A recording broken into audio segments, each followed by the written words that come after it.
All right, we're back. Today we had a really fun session with the Blood Moon Howlers and Scott Wittenberg in there. You can see them right there. Woohoo!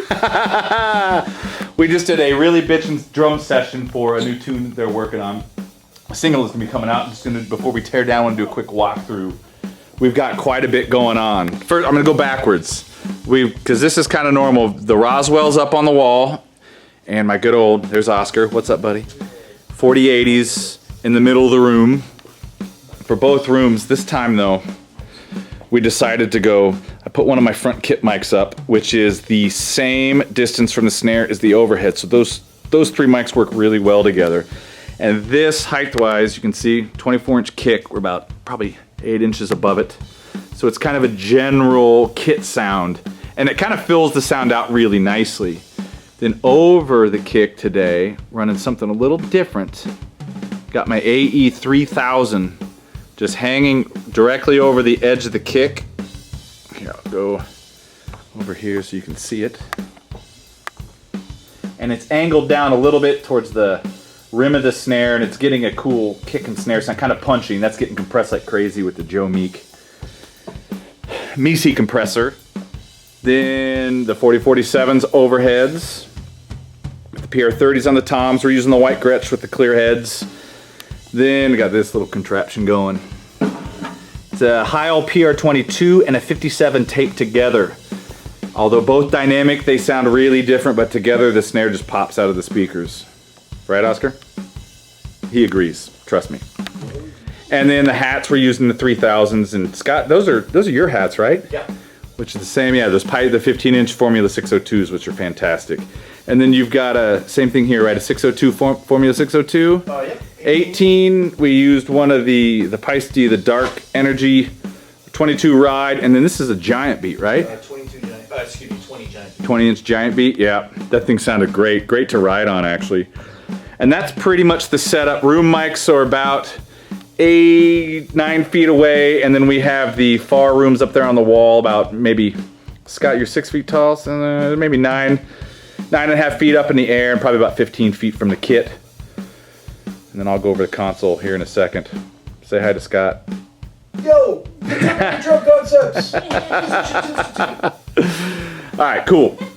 Okay, our console settings. For the most part, everything is going through the Trident 88 console, with the lone exception being the overheads, which are going through the Overstayer channel amp.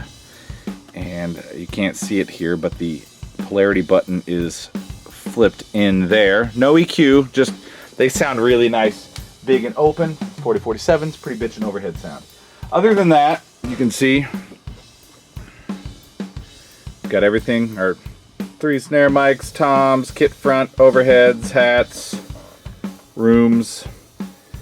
We are using a bunch of EQ. You know, the Trident EQ is just so fantastic sounding that it's hard not to use sometimes. Sometimes it's just a little, sometimes it's a lot. Now, our compression, let's see, let's start with the over the kick is actually going right here. It's our over the kick. It's going in the Joe Meese compressor and getting hit pretty hard. Love that thing because it's kind of thick and kind of gooey sounding, which is nice, especially when you want something to have some color. The rooms are going through the Overstayer VCA. Now these are the 4080s, the ribbon mics and a Blum line in the middle. I do have all the buttons in, so we're in like limit mode. The grab is on, so you know it's hitting fairly hard. Then the overheads are getting just a little bit of compression from the Day King. Not really compressing, it's only maybe a dB, 2 at the most sometimes, just shaving the tops off a little bit. But one thing I love about the Day King is it's very clean, it's not colored, so you know, I've got a good overhead sound. I don't really want to change that much. You just hit it with the Day King a little bit just to control it. Sounds pretty bitchin'. Alright, next up are the wide rooms that are going through the warm audio. These are the Delphos up on the wall. Hitting it pretty damn fast. Well, pretty damn fast, as fast as this sucker will go. Fast attack, fast release, all buttons in. Adding a little bit of excitement. And then, last but not least, we have the kick going down here through the DBX 160X. Love this sucker on drums, man. Sounds really good.